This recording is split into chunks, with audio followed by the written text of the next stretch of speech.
أعوذ بالله من الشيطان الرجيم. بسم الله الرحمن الرحيم.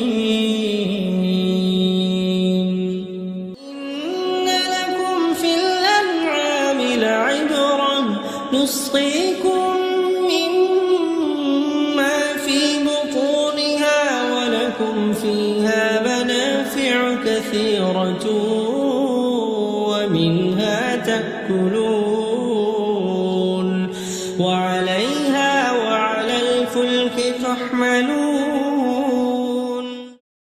അസ്സലാമു അലൈക്കും വറഹ്മത്തുള്ളാഹി വബറകാതുഹു. ഖുർആൻ വദം 1107 ദിവസത്തിലേക്ക് എല്ലാവരെയും ഹാർദമായി സ്വാഗതം ചെയ്യുന്നു. സൂറത്തുൽ മുഅ്മിനൂനിലെ 21-22 ആയത്തുകളാണ് ഇന്ന് പഠന വിധേയമാക്കുന്നത്. ക്ലാസ് ആരംഭിക്കുന്നതിനായി ആദരണീയനായ ഡോക്ടർ എ വിലായത്തുള്ള സാഹിബിനെ ക്ഷണിക്കുന്നു. അസ്സലാമു അലൈക്കും വറഹ്മത്തുള്ളാഹി വബറകാതുഹു. അഊദു ബില്ലാഹി മിനശ് ശൈത്വാനിർ റജീം. ബിസ്മില്ലാഹിർ റഹ്മാനിർ റഹീം. വഇന്ന ലക്കും ഫിൽ അൻആമി ലഇബ്റ നുസ്ഖീകും മിമ്മാ ഫീ ബുതൂനിഹാ വലക്കും ഫീഹാ മനാഫിഉ കസീറ വമിൻഹാ തഅകുലൂൻ വഅലൈഹാ വഅലൽ ഫുൽകി തുഹ്മലൂൻ. സദഖല്ലാഹുൽ അലിയ്യുൽ അദീം. സൂറത്തുൽ മുഅ്മിനൂനിലെ 21-22 ആയത്തുകളാണ് ഞാൻ നിങ്ങളെ കേൾപ്പിച്ചിട്ടുള്ളത്. വളരെ ചെറിയ 2 ആയത്തുകളാണ്. ആകാശത്ത് നിന്ന് ജലം ഇറക്കി ഭൂമിയിൽ അതിനെ താമസിപ്പിച്ച് അല്ലാഹു ഈ ഭൂതലത്തിനെ മനുഷ്യന് വാസയോഗ്യമാക്കിയ കാര്യമാണ്. മുകളിലെ 1-2 ദിവസമായിട്ട് നമ്മൾ ചർച്ച ചെയ്തു വരുന്ന ആയത്തുകളുടെ തുടക്കത്തിൽ അല്ലാഹു പറയുന്നത്, ഈ ആകാശത്തുനിന്ന് വർഷിച്ച് കിട്ടിയിട്ടുള്ള ഈ മഴ പ്രയോജനപ്പെടുത്തിക്കൊണ്ട് അല്ലാഹു മനുഷ്യർക്കായിട്ട് ഈത്തപ്പനയുടെയും മുന്തിരിയുടെയും തോട്ടങ്ങളും അതുപോലെ വിവിധങ്ങളായ ഫലവർഗങ്ങളും ഉൽപ്പാദിപ്പിച്ചു തന്നിരിക്കുന്നു. അത് നിങ്ങൾക്ക് ഭക്ഷ്യാവശ്യത്തിനായിട്ടും ജീവിതായോധനത്തിനായിട്ടും പ്രയോജനപ്പെടുന്നു എന്നതാണ് ചൂണ്ടിക്കാണിക്കപ്പെട്ട കാര്യം. എന്നോട് ചേർത്ത് തന്നെ പറഞ്ഞൊരു കാര്യം, തൂറ് സൈനായിലെ അല്ലാഹു നമുക്കായിട്ട് ഉൽപ്പാദിപ്പിച്ചു തന്നിട്ടുള്ള ഒരു വൃക്ഷം, അത് എണ്ണ ഉൽപ്പാദിപ്പിച്ചുകൊണ്ടാണ് അത് വളരുന്നത് തന്നെ. ഭക്ഷ്യാവശ്യത്തിന് വളരെ രുചികരമായ, ഭക്ഷിക്കുന്നവർക്ക് ഏറ്റവും പ്രയോജനകരമായ ഒരു കറിക്കൂട്ട് കൂടിയാണ് എന്നും പറഞ്ഞു വെക്കുകയുണ്ടായി. അപ്പോ ഈ ആയത്തുകളുടെ സൂചനയിൽ അടങ്ങിയിട്ടുള്ള കാര്യങ്ങൾ, അതിലെ പ്രമേയം, അതിന്റെ വളരെ പ്രധാനപ്പെട്ട ചില ആശയങ്ങൾ നമ്മൾ ഇന്നലെ വിശദമായിട്ട് മനസ്സിലാക്കിയതാണ്. ഈ തൂറു സൈനായില് വളർന്ന് വലുതായി എണ്ണ ഉൽപ്പാദിപ്പിക്കുന്ന ആ വൃക്ഷം, അത് സൈത്തൂൻ മരമാണ് എന്നത് ഖുർആൻ വിശദീകരിക്കുന്ന പണ്ഡിതന്മാരുടെയൊക്കെ ഏകോപിച്ച് തന്നെയുള്ളൊരു അഭിപ്രായമാണ്. ഇവിടെ സൂചിപ്പിക്കുന്നത് സൈത്തൂനാണ്, ഒലീവ് വൃക്ഷമാണ് എന്നത്.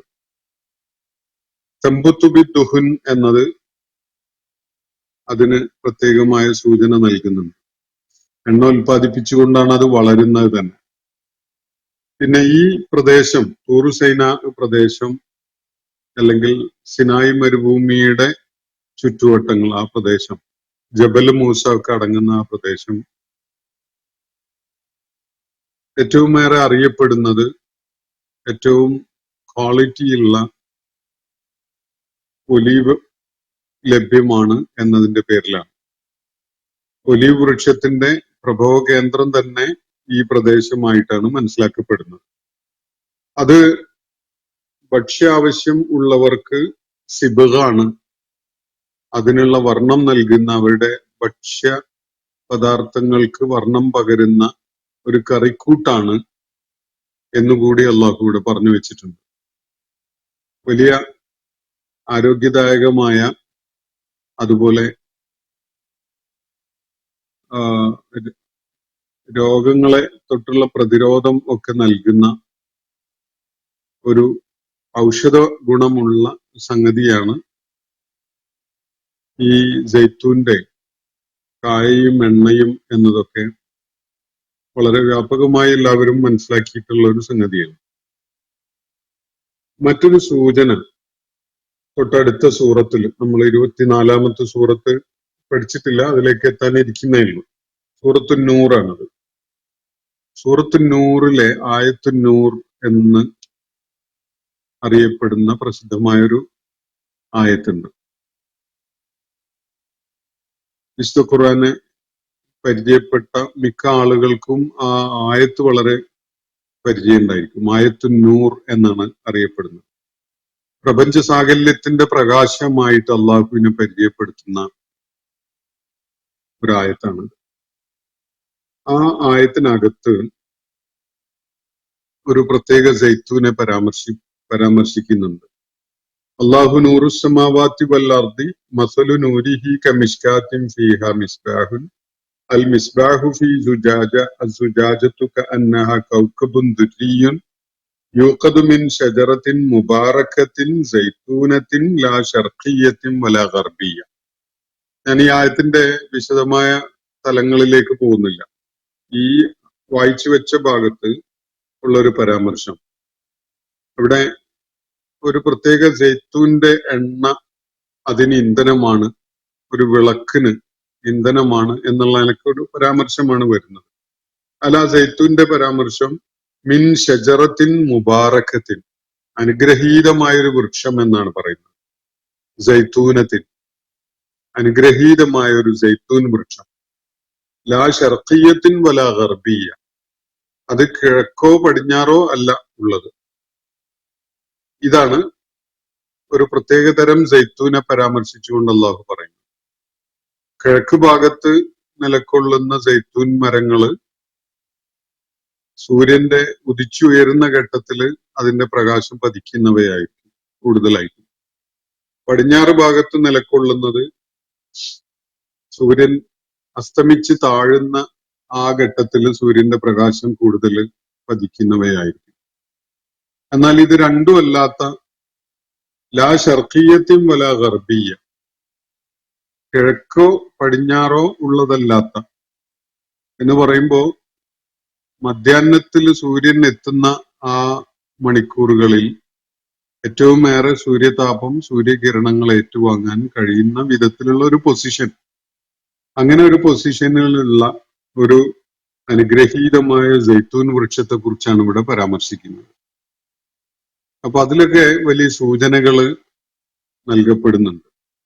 അപ്പൊ ഈ ജൈത്തൂന്റെ ആ പ്രകാശിപ്പിക്കാനുള്ള കഴിവ്, അതിന്റെ അനുഗ്രഹീതമാണ് എന്ന പരാമർശം തുടങ്ങിയിട്ടുള്ള സംഗതികള്, അതേപോലെ തന്നെ മൂസ അലൈഹി ഇസ്ലാമിന് ദിവ്യ വെളിപ്പാടുകള് നൽകപ്പെട്ടിട്ടുള്ള ഒരു ഇടം, അള്ളാഹുവിനെ കാണാൻ മൂസ അലൈഹി ഇസ്ലാം ആഗ്രഹം പ്രകടിപ്പിച്ചപ്പോ ഒരു വൃക്ഷത്തിന്റെ നേരെ നോക്കാൻ ആവശ്യപ്പെടുകയും മൂസ അലൈഹി ഇസ്ലാമിന്റെ ദൃഷ്ടികൾ ആ വൃക്ഷത്തിന്റെ നേരെ തിരിഞ്ഞപ്പോ ഒരു പ്രകാശം അനുഭവപ്പെട്ട് മൂസ അലൈഹി ഇസ്ലാം ബോധം നഷ്ടപ്പെട്ടു പോവുകയും ചെയ്ത അനുഭവങ്ങൾ. അപ്പൊ ഇതൊക്കെ നമുക്ക് ഇതുമായി അസോസിയേറ്റ് ചെയ്തുകൊണ്ട് മനസ്സിലാക്കാൻ പറ്റുന്ന ചില കാര്യങ്ങളാണ്. ഞാൻ അതുകൊണ്ട് ചില കൺക്ലൂഷനിലേക്ക് നമുക്ക് എത്താമെന്നുള്ള എനക്കൊന്നും പറയല്ല.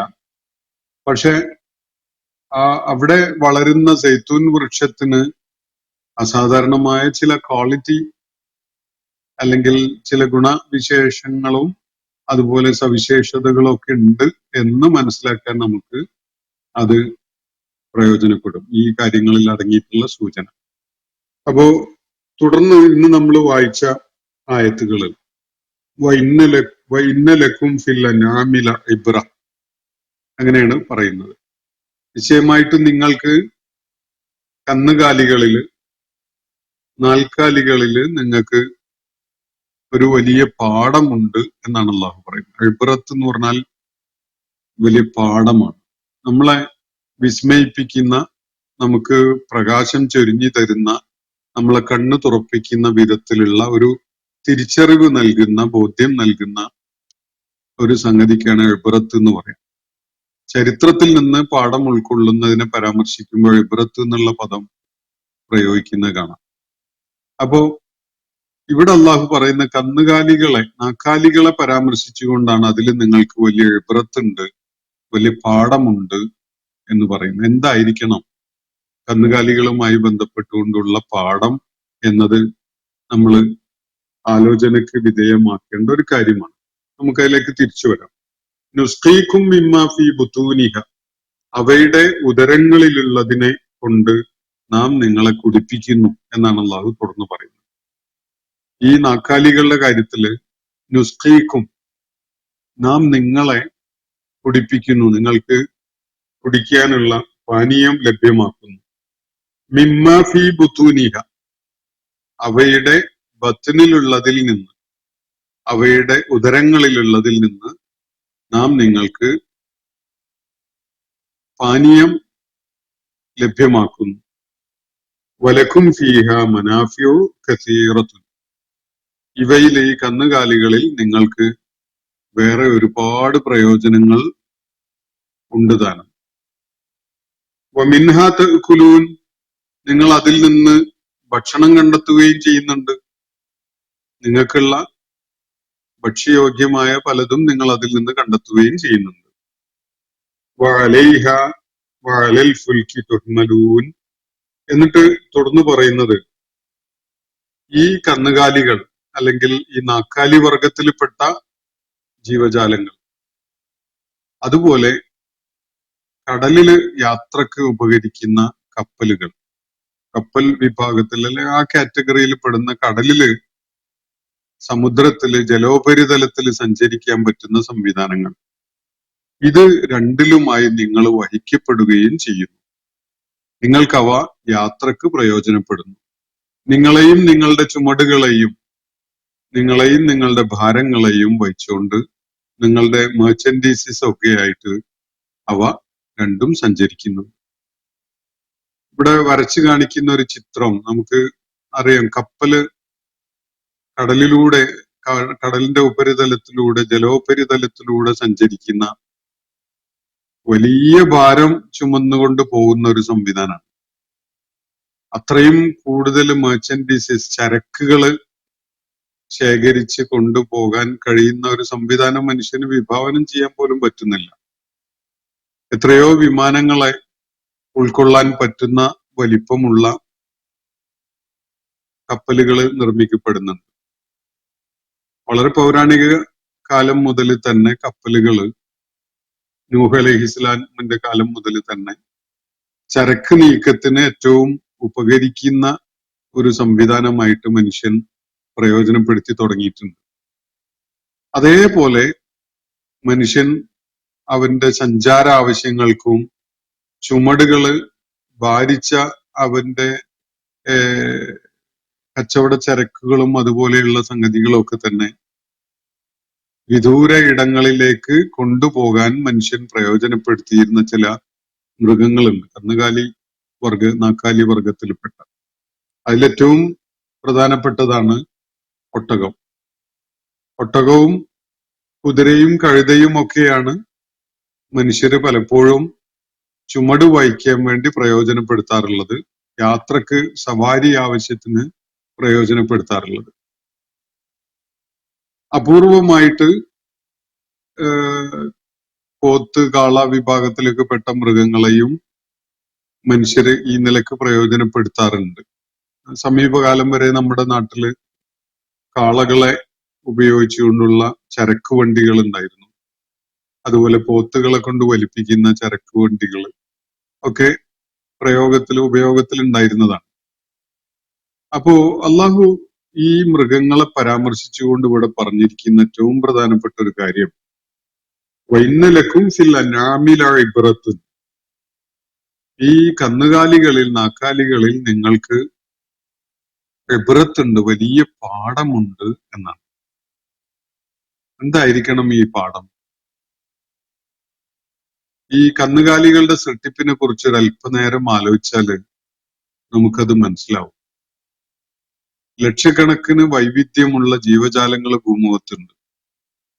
ഇവയെല്ലാം തന്നെ മനുഷ്യനുമായി സൗഹൃദത്തിൽ കഴിയുന്നവയൊന്നുമല്ല. ചില ജീവജാലങ്ങള് വളരെ വന്യമായ പ്രകൃതമുള്ളവയാണ്. അവയെ നമുക്ക് ഇണക്കിയെടുക്കുക, മെരുക്കിയെടുക്കുക, നമ്മളുടെ ജീവിതാവശ്യത്തിന് അവയെ പ്രയോജനപ്പെടുത്തുക എന്നതൊന്നും സാധ്യമല്ല. വന്യമൃഗങ്ങളുടെ പ്രകൃതം നമുക്കറിയാം. എത്ര കാലം നമ്മൾ കെയർ ചെയ്ത് പോറ്റി വളർത്തിയാൽ പോലും വന്യമൃഗങ്ങള് നമുക്ക് അങ്ങനെ മനസ്സമാധാനത്തോടു കൂടി കൂടെ കൊണ്ട് നടക്കാനൊന്നും പറ്റുന്നവയായി മാറൂല. അവ അപകടകാരികളായിട്ട് മാറും. നമ്മളെ തന്നെ കടിച്ചു കീറി കളയുന്ന സ്വഭാവം അവരുടെ ജന്മസിദ്ധമായ ആ സ്വഭാവം അവ പ്രകടിപ്പിച്ചെന്ന് വരും. അപൂർവമായിട്ട് ഈ സർക്കസ് പരിപാടികൾ നടത്തുന്ന ആളുകളുടെയൊക്കെ ടൈം ചെയ്ത മൃഗങ്ങളൊക്കെ ഉണ്ടാകാം. അതുപോലും മറ്റുള്ളവരുടെ മുന്നില് വലിയ അപകടകാരികളായിരിക്കും. ഒരിക്കലും തന്നെ ഒരു ഒരു ഒരു കരടിയുടെയോ പുലിയുടെയോ അല്ലെങ്കിൽ സിംഹത്തിന്റെയോ പാല് കറന്ന് നമുക്ക് ദാഹം അകറ്റാം എന്ന് നമ്മൾ വിചാരിക്കാറില്ല. അതുപോലെ കുരങ്ങ് വർഗത്തിൽപ്പെട്ട സസ്തനികളായ വേറെയും ജീവജാലങ്ങളുണ്ട്, വേറെയും മൃഗങ്ങളുണ്ട്. അവയ്ക്കൊക്കെയും തന്നെ പാലും ഉണ്ട്. പക്ഷെ അത് പ്രയോജനപ്പെടുത്താൻ നമ്മൾ മുതിരാറില്ല. ഇനി മുതിർന്നാൽ തന്നെ അതിന് എന്തെങ്കിലും വഴിയില് നമ്മൾ അതിന്റെ പാല് കളക്ട് ചെയ്യാമെന്ന് വെച്ചാൽ പോലും മനുഷ്യ ആവശ്യത്തിന് പ്രയോജനപ്പെടുത്താൻ മാത്രമുള്ള പാല് അവ ഉൽപ്പാദിപ്പിക്കുന്നില്ല. അപ്പൊ ഒന്ന് ആലോചിച്ച് നോക്കൂ, ഒരു മുന്തിയ ഇനം പശു ഉൽപ്പാദിപ്പിക്കുന്ന പാല് എത്രത്തോളമാണത്? നമ്മൾ ക്ഷീര കർഷകരുടെ ക്ഷീര വ്യവസായം തന്നെ എല്ലാ നാടുകളിലും വികസിപ്പിച്ചെടുത്തിട്ടുണ്ട്. വലിയ മറാഴികൾ അറബ് നാടുകളിലൊക്കെ ഉണ്ട്. മറാഴി എന്ന് പറഞ്ഞാൽ പാസ്ചേഴ്സ് ആണ്. ക്ഷീരോത്പാദനത്തിനായിട്ട് കന്നുകാലികളെ വളർത്തുന്ന കേന്ദ്രങ്ങളും അവയ്ക്കുള്ള മേച്ചിലിടങ്ങളും അതിന്റെ പാല് കളക്ട് ചെയ്ത് പ്രോസസ് ചെയ്ത് ഡയറി പ്രോഡക്ട്സ് ആയിട്ട് മാർക്കറ്റ് ചെയ്യുന്ന വലിയ കമ്പനികള് അറബ് ലോകത്ത് പലയിടത്തും ഉണ്ട്. യൂറോപ്പിൽ ധാരാളം ഉണ്ട്, ഓസ്ട്രേലിയയിലുണ്ട്, ഇന്ത്യയിലും പാൽ ഉൽപ്പാദിപ്പിക്കുകയും അതിനെ മിൽക്ക് പൗഡർ ആയിട്ട് കൺവേർട്ട് ചെയ്യുകയും അതുപോലെ ഡയറി പ്രോഡക്ട്സ്, നെയ്യും അതുപോലെയുള്ള തൈരും മോരും ഒക്കെ ആയിട്ട്, യോഗട്ടൊക്കെ ആയിട്ട് അതിനെ കൺവേർട്ട് ചെയ്ത് ഉപയോഗപ്പെടുത്തുന്ന സംവിധാനങ്ങളും അതിനുള്ള ഇൻഡസ്ട്രി ഒക്കെ ഉണ്ട്. ഇത് സാധ്യമായത് എന്തുകൊണ്ടാണ്? മനുഷ്യൻ ആലോചിക്കുന്നുണ്ടോ എപ്പോഴെങ്കിലും പശു ഉൽപ്പാദിപ്പിക്കുന്ന പാല് പശുവിന്റെ ആവശ്യത്തിന് വേണ്ടി മാത്രമുള്ളതാണോ? എത്ര കുഞ്ഞുങ്ങള് പശുവിനുണ്ടെങ്കിൽ പോലും അതിനേക്കാൾ എത്രയോ ഉപരിയായിട്ട് കൂടുതലായിട്ട് പാൽ ഉൽപ്പാദിപ്പിക്കുന്നവയാണ് ഈ നാക്കാലി വർഗത്തിൽപ്പെട്ടത്. ഒരൊറ്റ സംഗതി മതി, ഈ ഒരു കാര്യം മാത്രം മതി. സ്വദേശപരമായിട്ടാണ് ഇവിടെയുള്ള സൃഷ്ടിപ്പ് നടന്നിട്ടുള്ളത്. ഈ സൃഷ്ടിപ്പിന്റെ പിന്നിൽ അതിഗംഭീരമായ ഒരു ആസൂത്രണമുണ്ട്, ഒരു ആസൂത്രകനുണ്ട് എന്നത് ബോധ്യപ്പെടാൻ.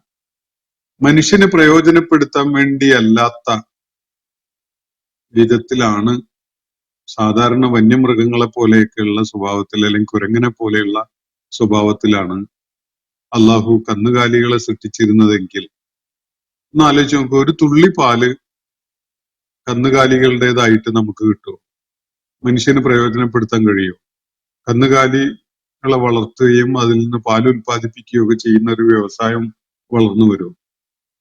അപ്പൊ പ്രപഞ്ച സൃഷ്ടാവ് മനുഷ്യന്റെ ഇവിടുത്തെ ജനപ്പെരുപ്പം മനുഷ്യന്റെ ജനസംഖ്യയിലുള്ള വർധനവിനനുസരിച്ച് പ്രയോജനപ്പെടുത്താൻ പറ്റുന്ന വിധത്തിൽ കന്നുകാലികളുടെ ഒരു വലിയ സാധ്യത ഇവിടെ ഒരുക്കി വെച്ചിരിക്കുകയാണ്.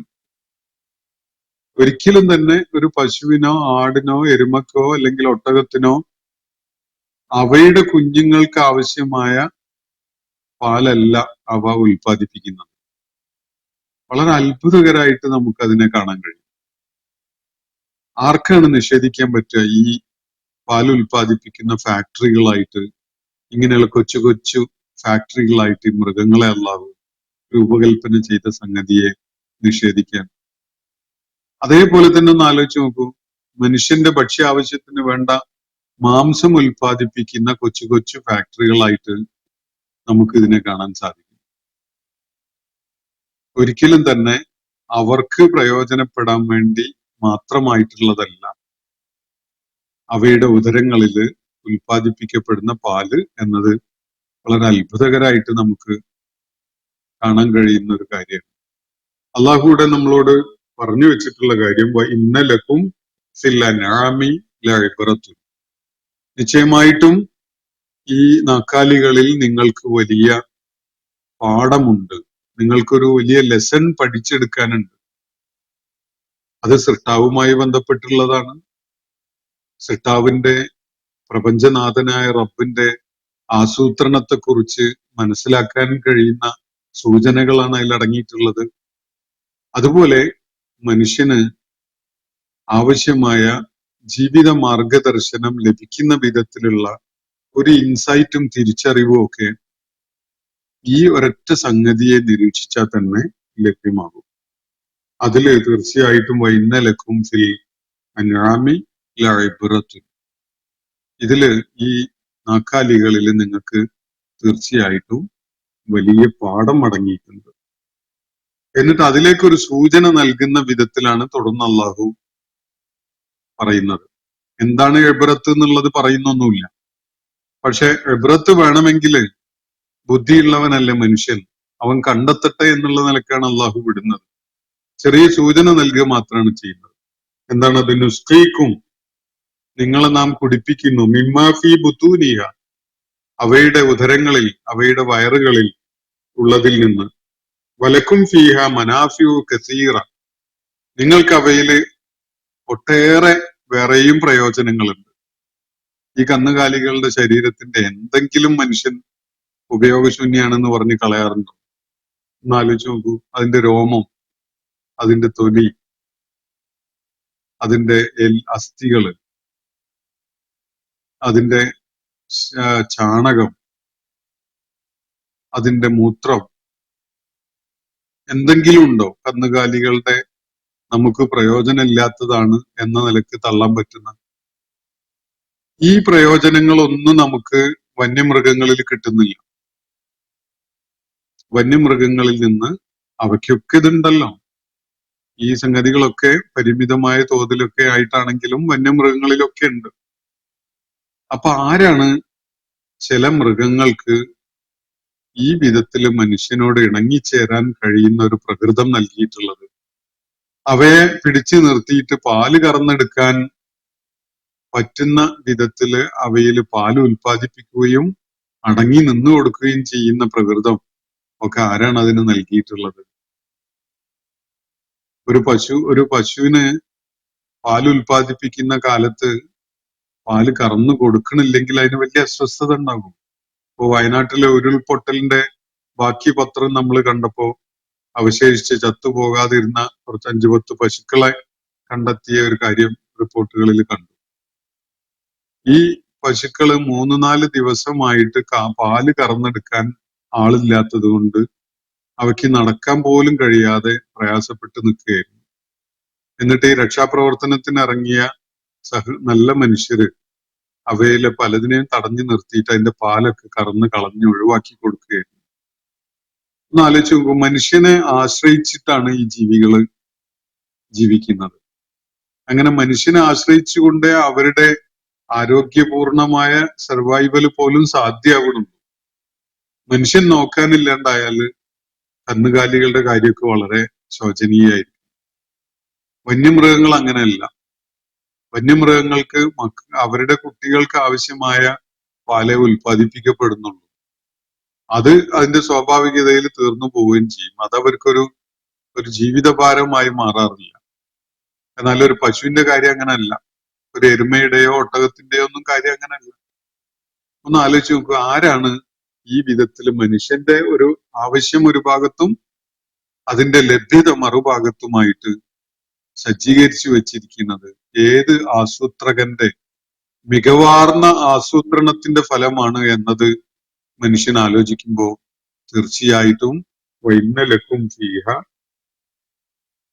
ലനാമി ലഇബ്റതൻ എന്ന് ഖുർആൻ പറയുന്നത് കൃത്യമായിട്ട് മനസ്സിലാക്കാൻ സാധിക്കും.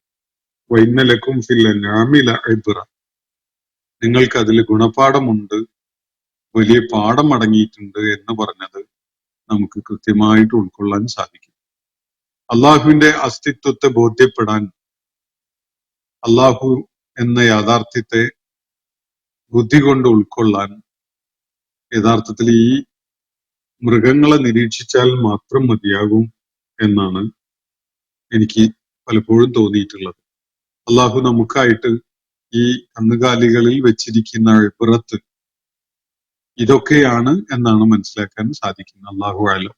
നമ്മളുടെ ശ്രദ്ധയും നമ്മളുടെ നിരീക്ഷണവും എത്തിയിട്ടില്ലാത്ത വേറെയും പല കാര്യങ്ങളും ഉണ്ടാവും.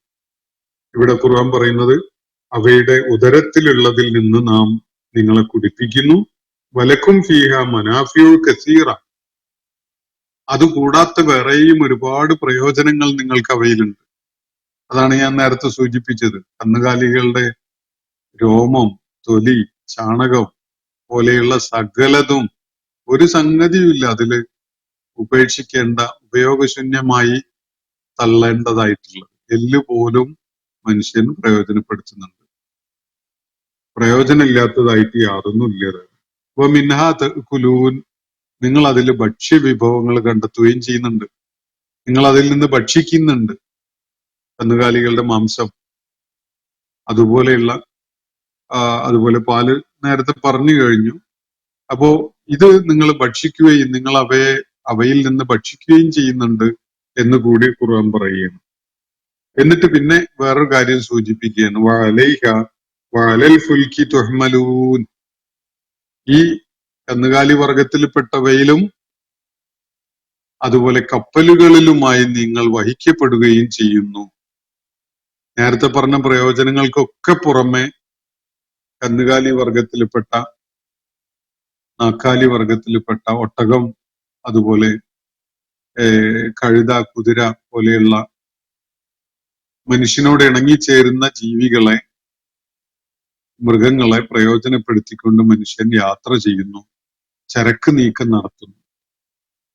അപ്പൊ അവയുടെ മേലും കപ്പലുകൾ, കടലിലെ സഞ്ചാര സംവിധാനം എന്നുള്ള നിലക്കുള്ള കപ്പലുകളും കപ്പലുകൾ പോലെയുള്ള സംവിധാനങ്ങളൊക്കെ, അതൊക്കെയും നിങ്ങൾക്ക് നിങ്ങളെ വഹിച്ചുകൊണ്ട്, നിങ്ങളുടെ ചരക്കുകൾ വഹിച്ചുകൊണ്ട് പോകുവാനുള്ള സംവിധാനങ്ങളാക്കപ്പെടുകയും ചെയ്തിരിക്കുന്നു എന്നാണ് അള്ളാഹുവിടെ പറയുന്നത്. അത്ഭുതകരമായിട്ട് തോന്നുന്നു. അള്ളാഹു ഇവയെ, ഈ മൃഗങ്ങളിൽ ചിലതിനെ നമുക്കുള്ള വാഹനമായിട്ട് നേരത്തെ ആസൂത്രണം ചെയ്തു എന്നതൊന്ന് ആലോചിച്ച് നോക്കൂ. മനുഷ്യന് ചരിത്രത്തിന്റെ തുടക്കം മുതൽ ഇന്ന് വരെ യുദ്ധം ചെയ്യാറുണ്ട്, ഏറ്റുമുട്ടൽ ഉണ്ടാവാറുണ്ട് മനുഷ്യ സമൂഹത്തിനിടയിൽ. അതിന് പോലും മൃഗങ്ങളില് മനുഷ്യൻ പ്രയോജനം കണ്ടെത്തുകയാണ്. ഒരു വളരെ ടമൾട്ടസ് ആയ, വളരെ ശബ്ദായമാനമായ അന്തരീക്ഷത്തിലേക്ക് എടുത്തു ചാടി കുതിച്ചങ്ങോട്ട് ചെല്ലാൻ കഴിയുന്ന, ഞാൻ മനസ്സിലാക്കിയെടുത്തോളം ഒരേ ഒരു മൃഗം കുതിരയാണ്. മിക്കവാറും എല്ലാ മൃഗങ്ങളും, ബാക്കി എല്ലാ മൃഗങ്ങളും അത്തരം ഒച്ചപ്പാടും ബഹളവും ഒക്കെ ഉണ്ടാവുന്നിടത്ത് വിരളി പിടിക്കുന്ന ഒരു സ്വഭാവം കാണിക്കും. പക്ഷെ കുതിര അങ്ങനെയല്ല. കുതിര ഒരു പ്രത്യേക ശബ്ദം ഉണ്ടാക്കിക്കൊണ്ട് കുതിച്ചു ചാടുകയാണ് ചെയ്യുക. അത് ഏറ്റവും സങ്കീർണമായ പ്രതിസന്ധികളിലേക്കൊക്കെയാണ് കുതിര അങ്ങ് എടുത്തു ചാടുക. ആർക്ക് വേണ്ടിയാണ് ഈ കുതിര പോരാടുന്നത്? മനുഷ്യര് തമ്മിലുള്ള കലഹവും കലാപവും സംഘർഷവും, ഇതിൽ കുതിരക്ക് എന്ത് കാര്യം എന്ന് ആലോചിക്കുന്നില്ല കുതിര. പക്ഷെ അള്ളാഹു മനുഷ്യരുടെ പ്രയോജനത്തിനായിട്ട് ഒരുക്കി വെച്ചിരിക്കുന്ന സംഗതികളാണ് ഈ മൃഗങ്ങള് എന്നത് വളരെ കൃത്യമായിട്ട് വായിച്ചെടുക്കാൻ പറ്റിയ ഒരു പാഠം ഈ മൃഗങ്ങളെ നിരീക്ഷിക്കുമ്പോൾ നമുക്ക് കാണാൻ കഴിയും. എല്ലായ്പ്പോഴും യുദ്ധങ്ങളും ഏറ്റുമുട്ടലും ഒന്നും അനാവശ്യമായ സംഗതിക്കല്ല. മിക്കപ്പോഴും അങ്ങനെയാണെങ്കിലും മനുഷ്യന് വളരെ ഉപകാരപ്രദമായ ചില ഇടപെടലുകളും കരുത്തുപയോഗിച്ചുകൊണ്ട്, ശക്തി ഉപയോഗിച്ചുകൊണ്ട്, പോരാട്ട വീര്യം കാണിച്ചുകൊണ്ടൊക്കെ ചെയ്യേണ്ടി വരും. അപ്പൊ അള്ളാഹ് ഇവിടെ ചെയ്തു വെച്ചിരിക്കുന്ന സംവിധാനങ്ങളാണ് ഇതൊക്കെ, ഈ കന്നുകാലികൾ. അപ്പോ യാത്രക്ക് ഉപകരിക്കുന്നു, അതുപോലെ മനുഷ്യര് തമ്മിൽ നടക്കുന്ന പല ഏറ്റുമുട്ടലുകളുടെയും ആവശ്യങ്ങൾക്ക് അത് പ്രയോജനപ്പെടുന്നു, ചരക്ക് നീക്കത്തിന് പ്രയോജനപ്പെടുന്നു, മനുഷ്യന് കുടിക്കാനും തിന്നാനും വേണ്ട വിഭവങ്ങൾ പലതും ഈ കന്നുകാലികളിൽ നിന്ന് ലഭിക്കുന്നു.